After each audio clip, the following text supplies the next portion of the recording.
Eh bien bonjour et bienvenue sur mon exploitation. Donc, je suis Cyril Pogu, maraîcher nantais, producteur de légumes en région nantaise. Et je suis sur une exploitation de plein champ et d'abri froid, 50 hectares de plein champ et 8 hectares de serre froide, sur des cultures typiques nantaises, à la fois des jeunes pousses de salade avec la mâche, mais aussi des jeunes pousses de salade, d'épinards, de roquettes. Et puis, comme vous le voyez, culture de fenouil, culture de salade adulte, culture de radis aussi également. Et puis, comme la plupart de mes collègues français qui sont confrontés à ces évolutions qu'on nous impose, beaucoup de défis encore une nouvelle fois. Tout au long de notre carrière, on aura vu des nouveaux challenges arriver avec la nécessité de modifier nos pratiques, nos itinéraires techniques.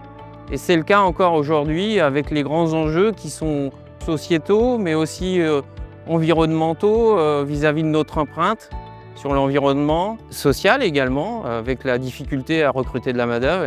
Et puis bien évidemment la partie protection des cultures qui est très importante pour nous. Donc voilà, sur l'exploitation, on est en train de modifier aussi au fil du temps nos pratiques pour installer non pas une solution, mais des solutions combinatoires, des solutions nouvelles parfois, qui sont liées au digital, parfois aussi à l'intelligence artificielle, hein, l'IA arrive chez nous aussi.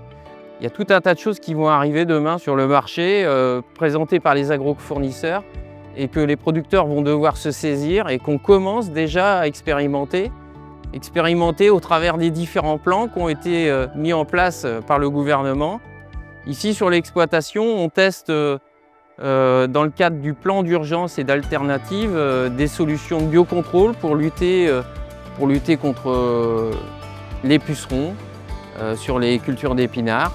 On a des choses intéressantes qui ressortent, des approches complètement différentes. On ne peut pas comparer une approche biocontrôle d'une approche conventionnelle.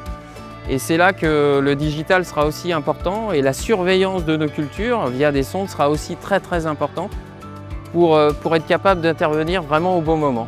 Un autre exemple sur la culture d'épinards, où on est en train de travailler justement aux évolutions qui sont imposées. Là, en l'occurrence, on sait qu'il y aura un arrêt programmé d'une solution conventionnelle sur des problématiques de ravageurs pucerons, mais aussi altises.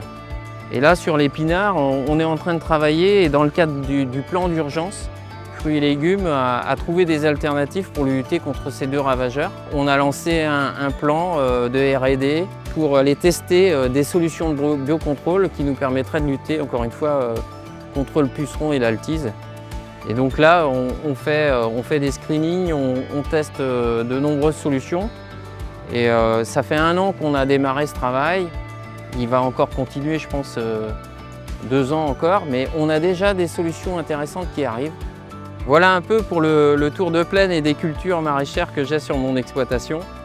Ça a permis de voir les cultures, mais aussi les enjeux qui sont en face de nos cultures, ce qui va s'imposer à nous et le travail qu'on est en train de mener pour trouver des alternatives qui seront essentielles pour continuer à produire. Comme vous le savez, on a cet objectif commun, celui de la souveraineté alimentaire, de reconquérir notre souveraineté. Et clairement, si j'avais un message à vous passer, ça ne pourra se faire sans vous. C'est essentiel que vous soyez à nos côtés, même si la filière légumes n'est pas très importante en termes de surface, elle est essentielle pour cet objectif de souveraineté alimentaire. Et vraiment, on compte sur vous pour nous apporter des solutions qu'on mettra en place dans nos cultures, dans nos itinéraires et qu'on testera sur nos cultures. Donc un grand merci à vous et on compte sur vous.